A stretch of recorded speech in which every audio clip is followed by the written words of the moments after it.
교회 안에 질서라는 표현은 보통 어떻게 쓰였습니까? 교회 리더십에 순종하라는 말로 인식될 때가 많습니다. 질서, 그럼 보통 당회원과 담임 목사에게 순종해야지라는 말로 인식이 되어지죠. 혹시 다르게 느끼십니까? 질서라는 말이 교회에서 이런 식으로 표현되어지죠. 보통 순종과 거의 같은 말로 표현될 때가 많습니다. 성경적으로 아주 틀린 말은 아닙니다. 질서는 순종과 관련이 있습니다. 그러나 성경은 질서를 말하기 전에 먼저 자격을 논합니다. 어떤 뜻이냐면 교회 리더십들, 교회 안에서 직분을 맡은 자들의 자격을 먼저 논합니다. 그 사람들은 어떤 존재여야 하는가를 먼저 논하게 되죠. 여러분, 성경적 원리가 그렇습니다. 보통 잘 보십시오. 예수 그리스도께서 순종에 대해서 말씀하셨어요. 말씀 안 하신 건 아닙니다. 그런데 예수 그리스도께서 제자들에게 순종을 논하기 전에 뭘 먼저 말씀하셨냐면 본인에 대해서 말씀하셨습니다. 본인이 어떤 존재인지 하나님은 그렇게 먼저 자기 자신을 드러내신 후에 그 다음에 순종을 논하십니다. 성경은 자격을 먼저 논하고 그리고 질서를 말합니다. 그리고 이 성경적 자격은 자연스럽게 질서를 만들어냅니다. 예수께서 제자들에게 보여주셨던 공동체 원리가 이런 원리였습니다. 예수님의 삶을 그대로 바라보고 그리고 그 삶을 따라감으로써 자연스럽게 질서가 만들어지는 것이죠. 근데 오늘 본문은 자격 없는 자의 월권으로 만들어진 갈등을 교회가 어떻게 수습하는지를 보여주면서 질서를 다시 확립하고 신뢰를 어떻게 다시 형성하는지를 보여주고 있습니다. 여러분, 교회 안에 자격이 없고 질서가 없으면, 둘 다 사라지면 서로 사랑할 수 없습니다. 사랑할 수 없어요. 자격 없는 자가 리더가 되면 그 교회 안에 진리가 적용될 수 없고, 그리고 진리가 적용될 수 없는 교회는 그 안에 정죄가 난무합니다. 그리고 정죄가 난무한 곳에 서로 사랑이 있을 수 없습니다. 오늘 본문 속에서는 이 질서를 다시 회복하는 그 과정, 그 안에 자격을 부여한 자들이 어떤 역할을 했는지까지 같이 보여주고 있습니다. 그리고 그들이 전하는 가르침과 자격 없는 자의 가르침이 어떻게 차이가 나는지를 보여주고 있기도 합니다. 많은 학자들이 사도행전 15장을 통해서 유대인이 아닌 민족들을 이방인이라고 보통 성경에서 표현되는 이 사람들을 수용하기 시작했다고 얘기합니다. 사도행전 15장에서 비로소 이방인을 공식적으로 인정하고 선교를 인정하기 시작했다라고 얘기하는데 그렇지 않습니다. 이방인 선교는 이미 이전에도 이루어지고 있었고 그 이방인들이 성령을 받았다는 거 이미 10년 전에 14년 전에 이미 인식하고 있었습니다. 그래서 바나바도 안디옥 교회로 파송했던 것이죠. 근데 15장의 문제는 예루살렘 교회에 교회 지도자들이 모여서 이방인들에게 율법을 어떻게 적용해야 될지에 대한 논의였습니다. 그리고 이 과정은 율법과 복음의 관계를 재정립하는 시간이기도 했습니다. 여러분, 율법 좋은 건가요? 나쁜 건가요? 지금은 필요할까요? 필요하지 않을까요? 예수께서 율법을 폐하셨습니까? 완성하셨다고 얘기하죠. 그럼 이게 어떤 차이가 있죠? 그러면 율법을 완성하셨으니까 우리는 율법을 더 지켜야겠죠. 지금 여러분 점점 더 속고 계시고 계십니다. 율법을 더 지켜야겠죠. 지금도 10계명, 우리 10계명 외우지도 못하는데 10계명 지켜야 되고, 그렇죠? 여러분, 우리 그리스도인의 삶이 때로는 되게 율법적이라고 느껴지는 이유는 뭐냐면 지켜야 될 것과 해야 될 일들, 해야 될 것과 하지 말아야 될 일들이 교회 안에 굉장히 많기 때문에 그렇습니다. 우리는 왜 해야 되는지를 얘기하기 전에 먼저 해라 하지 말아라를 논할 때가 많다라는 것이죠. 오늘 본문은 그 결과를 얘기하고 있는데 율법과 복음의 관계를 다시 정립하고 그것이 어떤 영향력을 미쳤는지 얘기하고 있습니다. 사실은 이 논의 과정은 어떤 의미에서는 교회가 유대교를 떠나는 과정이었습니다. 그 역사적으로도 교회가 유대교와 대략 한 100년 정도까지는 구분하기 쉽지 않았다고 합니다. 물론 다른 사람들의 눈에 봤을 때는 교회의 모습과 그다음에 유대인들이 모여서 예배드리는 모습이 그렇게 크게 다르지 않았다는 것이죠. 왜냐하면 예배를 드릴 때 뭘 가지고 왔겠어요? 회당에서 모임의 형태를 그래도 조금 차용하지 않았겠어요? 처음 교회 지도자들이 전부 다 유대인들이었으니까 그렇기 때문에 이렇게 구별이 쉽지 않았던 것이죠. 그런데 이제 시간이 지나면서 유대교와 기독교는 확실하게 구분되기 시작합니다. 근데 그 결정적인 역할을 했던 것이 사도행전 15장이었습니다. 그리고 야고보의 발언을 통해서 유대인과 이방인들이 서로 배려할 수 있는 환경을 조성하기로 결정을 합니다. 그래서 22절에 이렇게 얘기하고 있죠. 그래서 사도들과 장로들과 온 교회가 대표들을 뽑아서 바울과 바나바와 함께 안디옥으로 보내기로 결정하였다. 그래서 대표로 뽑힌 사람은 신도들 가운데서 지도자인 바사바라고 하는 유다와 실라였다. 여러분 바사바 어서 많이 들어보시지 않으셨어요? 바나바는 들어봤는데 바사바는 처음 듣습니다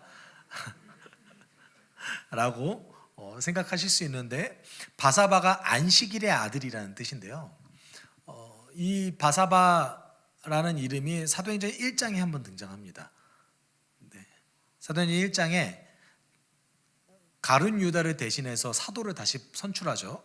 그때 뽑히는 사람 중에 2명이 후보로 올라가는데 한 명이 바사바라고 하는 유다일까요? 유다인 것 같죠? 그 사람인 것 같잖아요. 아니고 요셉이었습니다. 바사바라고도 하는 요셉이었고 또 한 사람은 마띠아였습니다. 네. 근데 바사바는 약간 별명과도 같은 것 같아요. 네. 원래 이름은 요셉 그리고 이 사람들 오늘 본문 속에서는 유다이죠. 여러분 교회는 유다와 실라를 교회를 대표하는 사람들을 뽑고 안디옥 교회에 파송하기로 결정합니다. 여기서 하나의 질문이 있습니다. 이미 교회를 대표하는 사람으로서 바울과 바나바가 있었잖아요. 그리고 그 중에 바울은 사도였습니다. 아마도 예루살렘 공의회에서 바울은 사도로 공식적으로 인정받았을 겁니다. 그러면 사도면은 충분히 교회를 대표할 수 있지 않습니까? 그렇죠. 그리고 바나바도 안디옥 교회의 대표였기 때문에 교회를 대표해서 이 두 사람 파송하면 되잖아요. 근데 왜 굳이 유다와 실라를 더 뽑았을까요?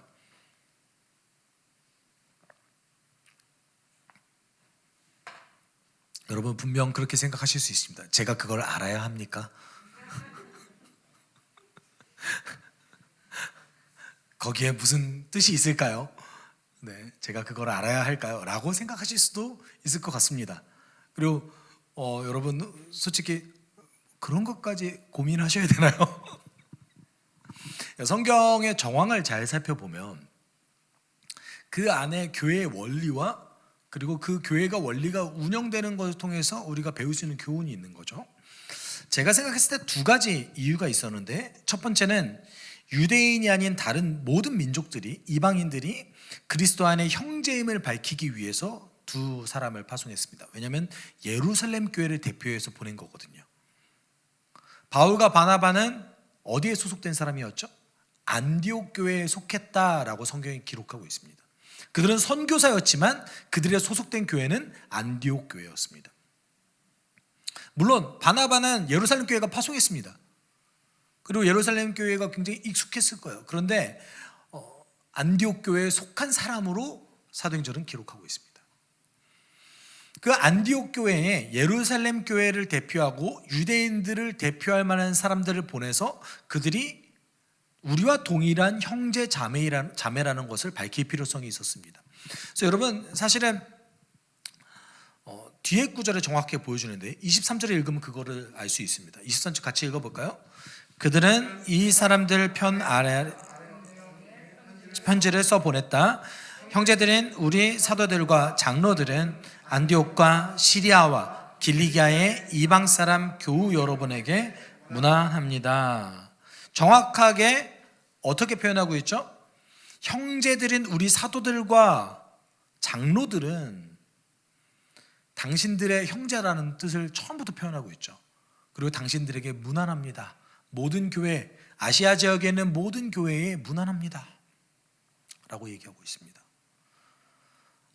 유다와 실라를 보냈던 이유는 우리가 한 형제입니다 라고 얘기해야 됐기 때문에 그렇습니다. 그동안에 이방인들도 구원을 받을 수 있다, 성령을 받을 수 있다라는 것 이미 알고 있었습니다. 그런데 교회 지도자들이 공식적으로 그들도 우리와 동일한 형제들입니다. 왜냐하면 그들이 예수를 주로 받아들이고 있기 때문입니다 라고 얘기한 적은 없습니다. 공식적으로 우리는 그리스도 안에서 한 공동체로 이룬 가족입니다 라는 표현을 한 것이죠. 굉장히 멀리 떨어져 있는 교회인데도 불구하고 한 가족이라고 얘기하잖아요. 여러분 혹시 이런 의식을 좀 가지고 계십니까? 저 교회 사람도 내 가족이고 이렇게 생각하세요?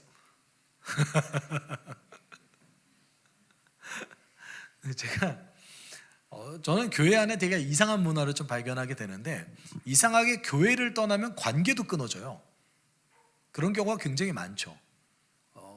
배신자 프레임을 이렇게 씌워서 우리 교회를 떠난 저 배신자. 그러지 않죠. 그렇죠? 그러지 않습니다. 주 안에서 다 한 교회죠. 물론 이제 교회 안에 정말 그리스도인인지 아닌지 회심했는지 아니는지를 분명하진 않지만 그렇게 해야만 했습니다. 그래서 유다와 실라를 파송했죠. 사실 바나바와 바울이 가서 이 내용을 그냥 전달하면 됐어요. 그런데 유다와 실라를 보냈던 이유는 그들도 우리와 한 형제라는 것을 공식적으로 표현할 필요성이 있습니다. 그리고 두 번째는 예루살렘 교회에 소속된 사람들의 잘못을 인정하고 바로잡기 위함입니다. 사실 저도 이번 말씀을 준비하면서 제가 한 3주 전에 한 가지의 해석이 잘못됐구나라는 걸 인식했어요. 제가 두 가지 가능성을 함께 논했었는데, 안디옥 교회에서 율법을 지키고 할례를 받아야 구원을 받는다고 얘기한 사람들이 두 가지 가능성이 있다고 저는 생각을 했어요. 그때 하나는 예루살렘 교회에서 방문한 사람이었고, 또 하나는 갈라디아서와 같이 거짓 교사일 확률을 얘기했는데, 오늘 본문을 통해서 거짓 교사일 확률이 사라졌습니다. 죄송해요, 혼란을 드려서. 네. 여러분, 오늘 본문은 두 가지 가능성 중에 거짓 교사의 가능성이 없을 것이라고 얘기하고 있습니다. 그래서 저는 사실 그때 거짓 교사의 가능성이 좀 더 크지 않을까라고 생각을 했었는데, 그때 저의 판단이 뒤에 부분을 더 해석했으면 괜찮았을 텐데 부주의했던 것 같아요. 여러분, 예루살렘 교회에 있었던 본인들의 실수를 인정합니다. 그러기 위해서 두 사람을 보낸 겁니다. 그리고 그 실수를 인정함과 동시에 그 논쟁을 바로잡고 정말 자격 없는 사람들이 일으켰던 그 논란을 잠재우고 자격 있는 사람을 다시 보낸 것이죠.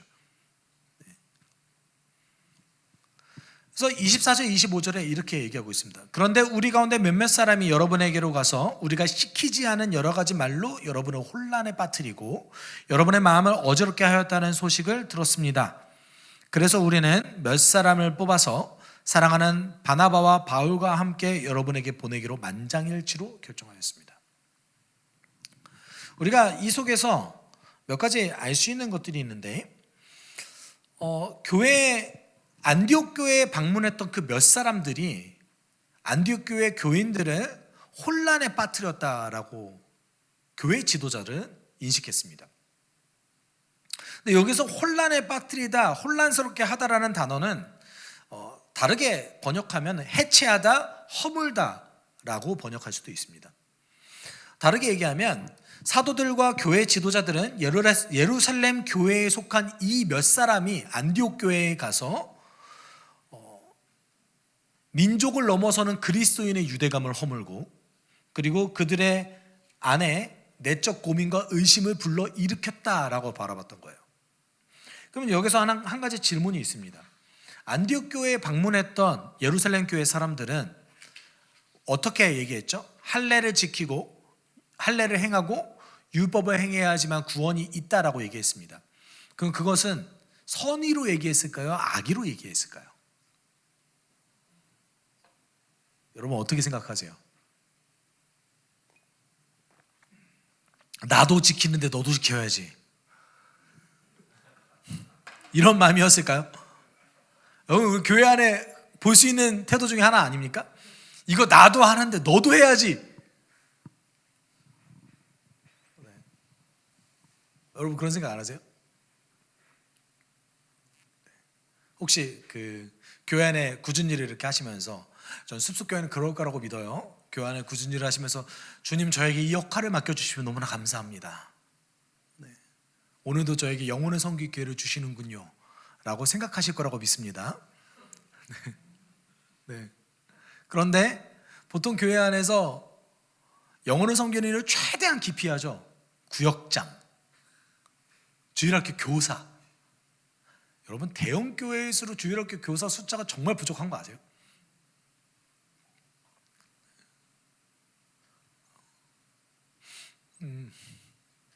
네, 그렇습니다. 여러분 아마도 안디옥 교회에 방문했던 예루살렘 교회 사람 몇 사람은 선의로 얘기했을 거예요. 우상 숭배하는 문화에 젖어 사는 것보다 율법을 지키는 것이, 할례를 행하고 그 우상 숭배하는 문화에서 완전히 멀어지는 것이 더 좋다고 판단했을 수도 있습니다. 여러분 교회 안에서도 이런 거 흔하게 있지 않습니까? 예수 믿으면 제일 먼저 야, 술 친구들 다 끊어. 일단 술 친구부터 끊어. 세상 친구도 끊어야 돼. 정말 성경이 이렇게 가르칩니까? 저는 일단 안 그래요. 성경 그렇게 안 가르칩니다. 세상과 단절해야 돼. 어디서 복음 전해요? 여러분 그리스도의 도를 어디서 나타내실 거예요? 우리 제사장으로 부르셨는데 제사장이라고 인식하지 못하신 분도 있을 수 있습니다. 여러분 제사장이세요. 저도 제사장이고 여러분도 제사장이세요. 부담스러우시죠? 제사장이에요. 그러면 제사장이라면 제사장의 역량과 실력이 있어야죠. 하나님께서 부르셨는데. 그러면 제사장이 어떤 역할을 합니까? 하나님과 사람 사이의 중간자 역할을 하잖아요. 그러면 그리스도인들을 위해서 제사장을 불렀겠어요? 우리가 제사장이라는 것은 세상을 위해서 부른 거예요.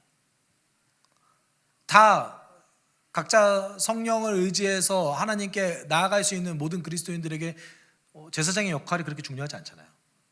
네. 이해가 안 되시나요 혹시? 네. 그래서 제사장으로 불렀다라는 그 근거 구절들, 베드로전서 2장 9절이라든지 빛으로 부르신 우리의 아름다운 덕을 선포하게 하려 하심이라. 근데 이 할례를 강조하고 율법을 강조했던 유대 사람 몇 사람은 선의를 가지고 너희가 이방인들과의 그 관계를 끊어내고 우상 숭배의 관계를 끊어내고 온전히 믿어야 돼 라고 선의를 가지고 얘기했겠지만 이 자격 없는 사람의 월권은 어떤 문제를 발생시켰습니까? 복음의 본질을 흐리게 하고 그리스도인의 유대감을 깨는 매우 위험한 행동이었습니다. 그래서 오늘 본문 속에서 얘기하고 있죠. 그 사람들이 우리가 시키지 않은 일을 했습니다. 자격이 없었다는 얘기인 거죠. 여러분 사실 성경에 보면 오늘 본문에도 분명히 얘기합니다. 32절에 그들도 예언자임으로 가르쳤다라는 내용이 나옵니다. 너무 이제 가르쳤다, 전했다라는 말이 많이 나오니까 누구나 다 이렇게 하는 거다라고 생각하겠지만 교회는 자격을 부여했고 그 자격을 부여한 사람들이 그 일을 하게끔 만들었습니다. 근데 이 자격이 없는 사람들이 가르침을 주거나 어떤 월권을 행했을 때 교회 안에 문제가 발생됐다라는 것을 오늘 본문이 보여주고 있는 거죠. 그냥 문제였습니까? 아주 심각한 문제였습니다. 이를 통해 우리는 교회 안에 영적 질서가 얼마나 중요한지를 얘기하고 있습니다. 우리가 앞서 제가 서두에서 말씀드렸듯이 질서라는 단어가 교회 안에서 지도자들에 대한 순종의 개념으로서만 이렇게 얘기하는데, 사실은 그 질서와 순종보다 원래는 자격이 더 중요합니다. 자격 있는 자는 자연스럽게 질서를 만들어냅니다. 그렇기 때문에 여러분, 자격이 먼저입니까? 직분을 행하는 게 먼저입니까? 자격이 먼저죠. 그렇죠? 자격 있는 자가 직분을 받아서 교회 안에서 봉사를 행하게 하는 것, 이것이 교회의 원리입니다. 절대 깨져서는 안 되는 교회의 원리예요. 이거 절대 깨지면 안 되는 원리입니다. 그러면 만약에 자격 없는 자가 직분을 받는다면 목사도 자격 없어도 받아도 돼요. 그 원리라면. 자격 없는 자가 직분 받는 것에 대해서 아무렇지도 않으면 목사도 자격 없는 자가 세워져도 여러분 아무렇지도 않아야 돼요. 그렇지만 다르게 보죠. 본인은 자격 없는데 목사를 보면서 어떻게 목사님이 그럴 수 있어. 네. 본인 세상에서 불법을 다 행하고 있는데 어떻게 목사님이 영혼을 안 섬길 수 있어. 목사를 변호하고자 하는 내용이 아니에요. 모든 봉사하는 자는 동일한 자격을 가져야 된다라는 거예요. 근데 한국교회에 이것이 오염됐습니다. 이거는 분명합니다. 여러분, 직분이 잘못된 거 아니에요. 직분은 좋은 겁니다. 근데 제가 숲속교회에서 직분을 주지 않는 이유는 이 직분이라는 것이 한국교회 내에서 너무나 크게 오염됐기 때문에 제가 안 하는 거예요. 직분이 나쁜 거 아닙니다. 언젠가 우리 교회도 직분을 줄 수도 있겠죠. 그렇지만 적어도 이 개념이 온전히 바로 잡히기 전에는 여러분, 이 자격을 갖춘 사람이 직분을 가져야 교회 내 문제가 발생되지 않아요. 근데 자격 없는 사람들이 직분을 맡으면 앞서 말했던 아주 심각한 갈등들이 막 일어날 가능성이 굉장히 높습니다. 그리고 실제로 일어나고 있지 않습니까? 여러분 눈으로 다 보고 계십니다. 그리고 또 오늘 본문 속에서 만장일치로 결정했다고 하잖아요. 그렇죠? 그래서 이걸 보고 어떤 분들 또 이렇게 해석할 수 있어요. 교회가 그렇기 때문에 만장일치로 결정해야지. 만장일치가 될 때까지 내가 기다리겠습니다. 이거 책임 안 지겠다는 거예요. 오늘 본문 속에서 만장일치로 결정했습니다라는 것은 당시 교회 지도자들이 얼마나 성숙했는지를 보여주고 있는 거예요. 이 만장일치 누가 결정했어요? 교인 전체가 결정했나요? 아니요. 교회 지도자들이 모여서 만장일치가 나온 거잖아요. 그럼 당시 교회 지도자들이 사심 없이 주의 일이라면 결정할 수 있었다. 여러분 다 좋았겠어요? 율법에 열심을 가지고 있는 유대인들 있었을 거 아니에요. 그들이 이방인들이 율법 안 지키는 모습을 좋아했겠어요? 그럼에도 불구하고 만장일치로 결정한 거예요. 그러니까 이 모습을 통해서 당시 지도자들이 얼마나 자격을 갖추고 있었고 자질이 있었는지를 보여주고 있는 겁니다. 교회는 만장일치를 해야 됩니다라는 말이 아닙니다.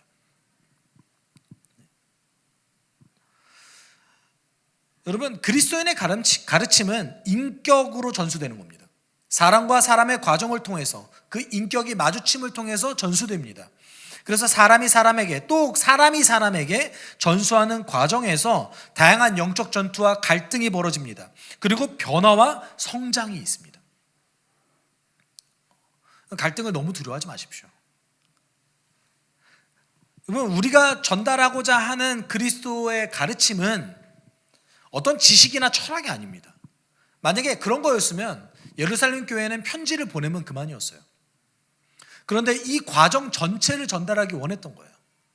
이 과정에 어떤 일이 있었고 그 과정을 통하여서 우리가 결정한 것이 어떤 의도가 있었는지를 전해야죠.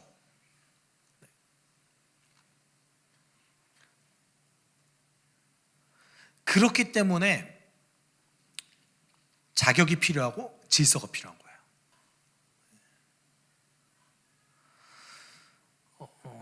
여러분, 그리스도께서 행하신 성취 안에서 우리는 정말 놀라울 정도의 자유를 얻습니다. 여러분, 복음 안에서 웬만한 거 다 허용될 수 있습니다. 사실은 예수께서 우리의 모든 죄를 용서하시지 않으셨습니까? 그렇죠? 허용될 수 있어요. 그런데 이 그리스도 안에 자유를 가진 사람들은 질서도 가지고 있습니다. 자유를 누리는 자는 반드시 그 안에 뭐가 있어요? 질서가 있습니다. 오늘 성경이 그것을 보여주고 있는 거예요.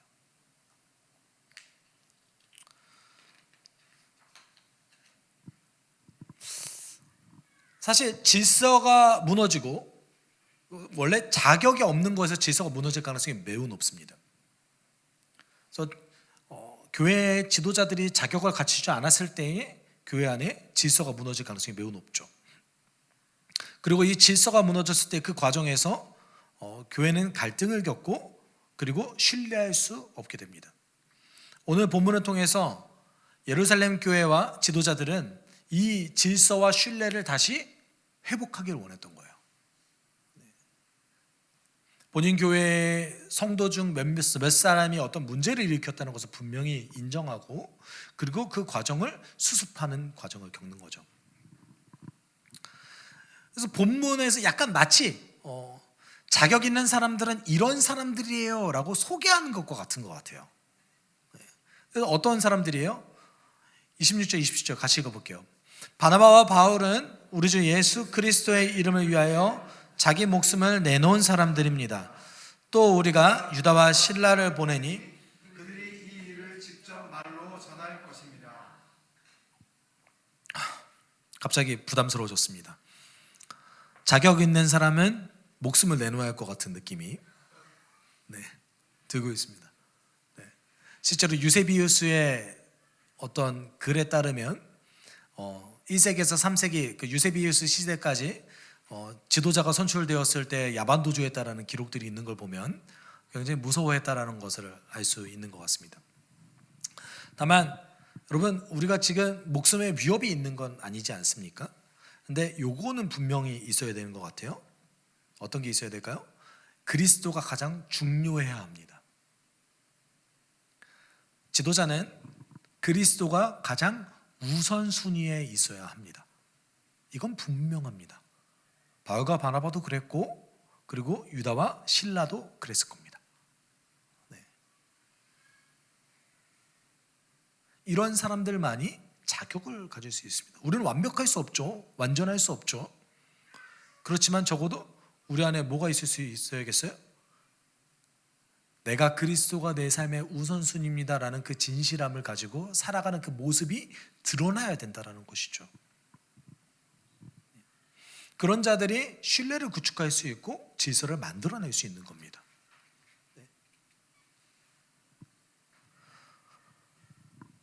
여러분, 이렇게 자격을 갖춘 사람들의 가르침은 다릅니다. 원래 자격이 없는 사람의 가르침 뭐였어요? 너 할례 안 받으면, 율법만 지키면 구원을 못 받아 라고 가르쳤어요. 그렇죠? 근데 자격 있는 사람의 가르침은 달라요. 이렇게 가르쳤어요. 같이 읽어볼까요? 성령과 우리는 꼭 필요한 다음 몇 가지 밖에는 더 이상 아무 무거운 짐도 여러분에게 지우지 않기로 하였습니다. 여러분은 우상에게 바친 제물과 피에 목매어 죽인 것과 음행을 여러분이 이러한 것을 삼가면 여러분은 잘 행한다고 하겠습니다. 안녕히 계십시오.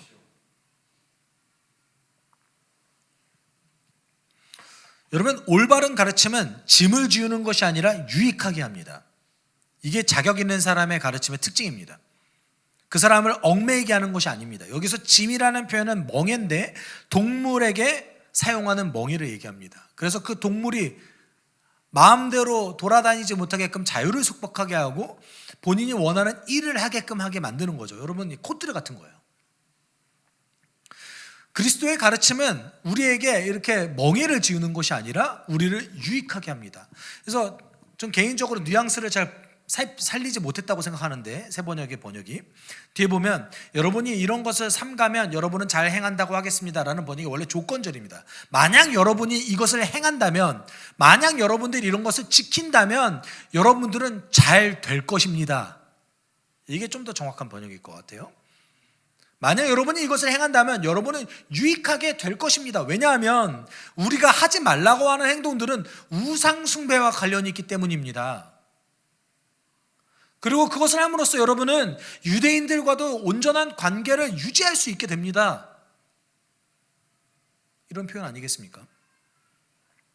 여러분, 자격 있는 사람들의 가르침은 유익하게 하죠. 짐을 지우게 하는 것이 아닙니다.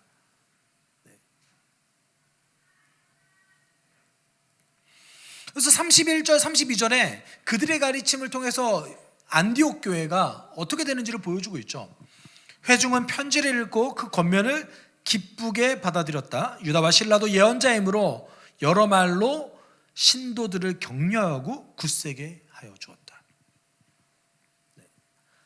여러분, 그리스도의 진정한 가르침은, 자격 있는 자의 진정한 가르침은 사람을 유익하게 합니다. 사람을 살립니다. 왜냐하면 그 사람에게 관심이 있거든요. 그것을 지키게 하는 거에 관심이 있지 않습니다. 그 사람이 그것을 지키게 함으로써 그 사람이 어떤 유익을 누리게 할지에 관심이 있습니다. 그러면 당연히 지키지 못하는 사람을 바라보면서 안타까워하면서 기다려주겠죠. 그런데 자격 없는 자는 지키는 거에 관심을 둡니다. 우리로 따지면 11조 내는 거에 관심을 둡니다. 11조를 내서 어떤 유익이 있는데요? 여러분, 배우셨습니까? 우리는 헌금을 내라고 많은 강조를 하는 교회를 만났지만 헌금을 내므로 해서 어떤 유익이 있는지 가르침을 받지 못할 때가 많습니다. 보통은 이런 유익을 얘기하죠. 우리 하나님 그렇게 쪼잔하지 않으세요? 내신 만큼 더 받으실 겁니다. 정말 그렇습니까? 여러분, 정말 그러세요?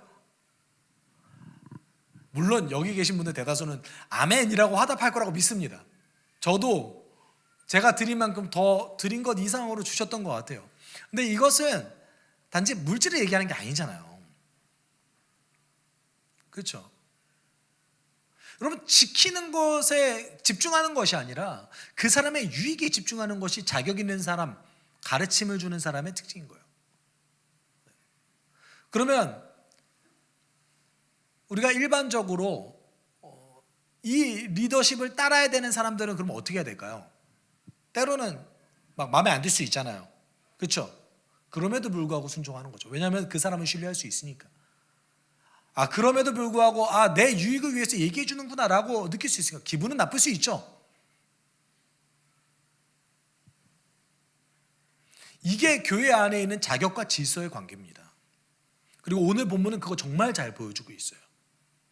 이게 무너지면 교회는 온전히 성장할 수 없습니다. 서로 사랑할 수 없습니다. 그럼 뭐만 남을까요?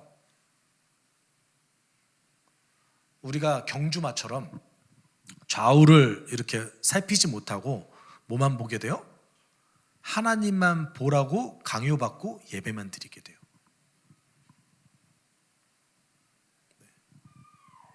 그렇지 않습니까? 왜냐하면 서로 사랑할 수 없는 곳에서 어떻게 온전한 하나님의 사랑이 이렇게 등장할까요? 당연히 그러니까 말씀과 예배, 공식 예배만 남는 거죠. 여러분, 저는 교회를 떠나본 적이 없습니다. 제가 경험한 교회는 유익을 위한 가르침도 있었고요, 사실. 그리고 정말 영혼을 위한 목회자도 있었습니다. 없지 않아요. 그런데 동시에 그 한 교회 안에 자격 없는 자의 가르침도 공존했습니다. 저는 그랬던 것 같습니다. 그래서 누군가는 저의 유익을 위해서 조언하기도 했지만 누군가는 저의 삶을 평가하고 정죄하고 가르치는 행위가 쉽게 일어나는 것을 교회 안에서 발견하게 됐습니다. 여러분, 그렇지 않았나요? 그래서 우리가 누군가에게 얘기하는 게 굉장히 쉬워요. 교회 안에서 굉장히 쉽습니다. 교회를 오래 다니시는 분일수록 쉽습니다. 여러분, 제가 부탁드리는 것은 정말 깊은 관계에 있으신 분들 아니면 자녀 얘기하시면 안 돼요. 그 자녀가 자라야 될 거 아닙니까? 그렇죠? 네. 또는 자녀가 내 인생의 가장 중요한 이야기지만 동시에 그 자녀도 한 영혼으로서 교회 안에서 성장해야 되는데, 자녀 얘기를 교회 안에서 너무 많이 하면 그 자녀가 어떻게 성장할 수 있습니까? 그 자녀도 평가받고 정죄받을 수 있는 거죠. 네.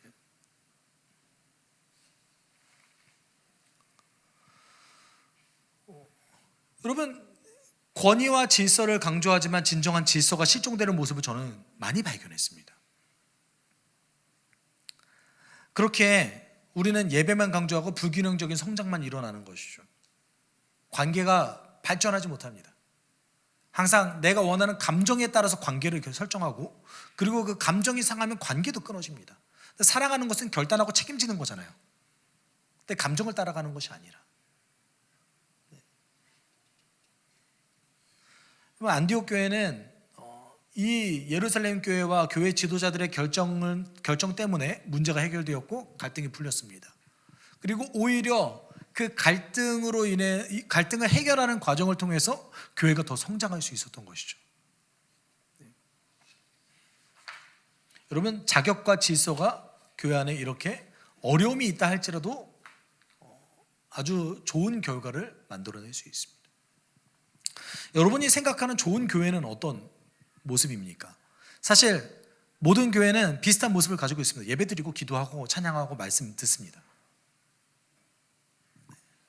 그리고 성도 간의 그 문제도 뭐 대부분 다 비슷한 문제들이 발생합니다. 아무리 건강한 교회라고 소문난 교회라 할지라도 막상 그 교회를 가면 엄청 대단한 것들이 있지 않을 때가 많습니다. 그냥 평범합니다. 우리는 평범한 일상을 살아가고 있습니다. 오히려 되게 젊고 나이스하고 그리고 화려한 사역을 하는 교회가 뭔가 더 있어 보일 때가 많습니다. 우리 눈에는 그렇다는 것이죠. 어쩌면 우리는 건강한 교회를 꿈꾸는 것이 아니라 자극적이고 내가 원하는 욕구가 채워지는 교회를 꿈꾸는 것 수도 있습니다. 근데 성경에 기록된 교회들은 그리스도의 가르침을 따라서 자격 있는 자가 가르침을 주고 유익을 구하고 함께 성장하는 것을 꿈꿉니다. 질서가 있습니다. 어떻게든 영적 리더의 말을 따르기 위해서 노력하고, 그 리더들은 성도를 사랑하기 위해서 쉬지 않고 노력하는 모습을 성경 안에서 우리는 볼 수 있습니다. 여러분, 저는 숲속교회 이런 교회 되길 원합니다.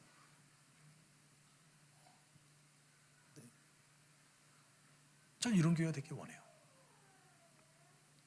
자격과 질서가 숨쉬는 교회, 자격 있는 자가 많이 등장해서 이 안에 영적 리더들이 정말 많이 다 세워졌으면 좋겠어요. 모든 사람이 영적 리더가 안 돼도 돼요. 괜찮아요. 하지만 영적 리더가 세워지고 그 리더 때문에 질서가 다시 확립되어지고, 이런 일들이 교회 안에 온전히 벌어졌으면 좋겠습니다. 그 안에 여러분 능력이 있습니다. 저는 그걸 믿습니다. 우리 함께 기도할까요?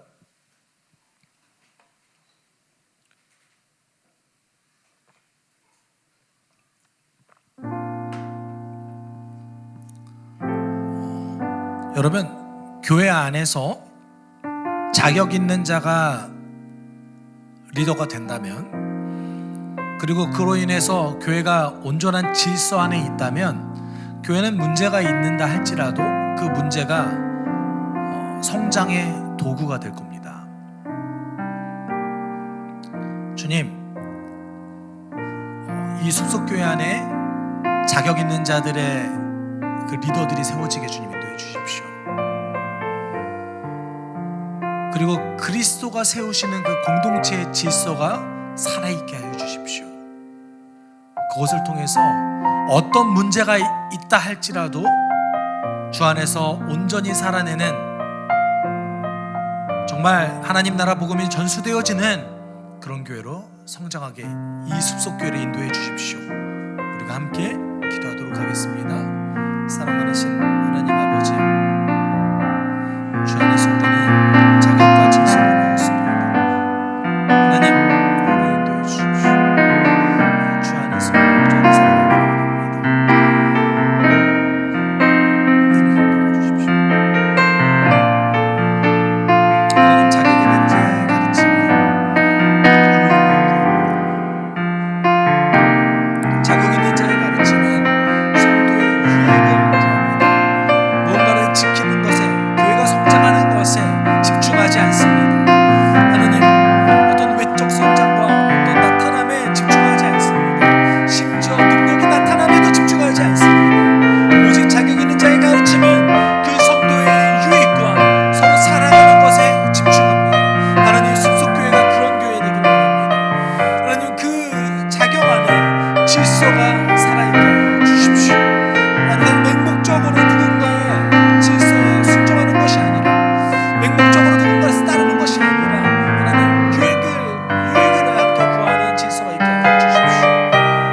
사랑이 많으신 하나님 아버지, 우리는 그동안 신앙생활을 하면서 교회의 직분이 자격 없는 자들을 통해서 오염되는 모습들을 봐왔습니다. 하지만 주님, 주를 위해서 일하는 자들은 자격을 갖춰야 된다고 오늘 말씀을 통해서 우리는 나눴습니다. 숲속교회 안에 그런 자격을 갖춘 영적 리더와 영적 부모들이 세워지게 하여 주십시오. 그것을 통하여서 서로 사랑하는 질서가 온전히 형성되어지는 교회 되게 하여 주십시오. 아름다운 공동체가 될 거라고 믿습니다. 하나님, 그 안에서 주님께서 능력 있게 일하실 거라 믿습니다. 우리를 인도해 주시고, 영적 리더는 성도를 사랑하기 위해 최선을 다하고, 그리고 성도들은 그 리더의 말을 따르기 위해 최선을 다하는 교회 될 수 있게 하여 주옵소서. 감사하며 예수님의 이름으로 기도드립니다. 아멘. 주 예수 그리스도의 은혜와 하나님의 사랑과 성령의 교통하심이 질서 안에서 서로를 사랑하기를 소망하는 숲속교회 성도들 위해 한 주간의 삶 가운데 함께 있을지어다. 아멘.